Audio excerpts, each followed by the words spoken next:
Sur les réseaux, j'avais vu une publication de Madame Maya Chaban concernant la réalité virtuelle. Et j'ai été très intéressée parce que les animations que j'ai vues correspondaient complètement à ce que je faisais dans ma classe. Donc avec mon directeur, M. Guy Rossignol, on a essayé de contacter la société DCX. Et ils sont venus dans nos classes en intervention auprès de toutes les classes de CM1.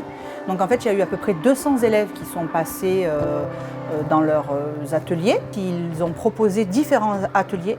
Il y avait un atelier en réalité virtuelle, les grands masques qu'on met là, et ça recrée en 3D un espace de vie. Et en l'occurrence, nous on travaillait sur Carthage. Et donc chaque élève, pendant 7 minutes, ont pu être en immersion totale à Carthage à cette époque-là. Ensuite, eu la chance de découvrir l'alphabet phénicien et de faire aussi une activité sur ça. Et puis, ils ont fait une activité sur des tablettes, c'est de la réalité augmentée, où ils ont l'impression d'avoir les objets qui sortent de la tablette, avec différentes questions. Et après, ils ont même eu un questionnaire en relation avec ce qu'ils avaient découvert au travers du masque. Les enfants ont été passionnés et c'est la première année qu'on a des élèves qui sont aussi captivés, aussi heureux d'aborder cela. On a des enfants qui ne connaissent pas les monuments de Carthage alors qu'on est juste à côté.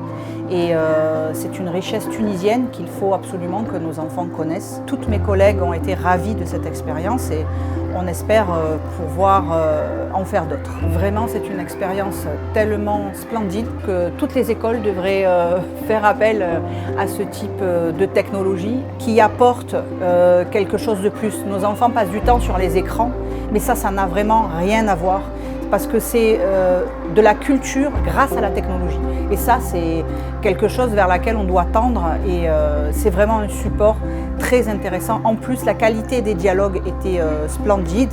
Au niveau du vocabulaire et etc., c'était vraiment formidable. C'est quelque chose d'une grande qualité.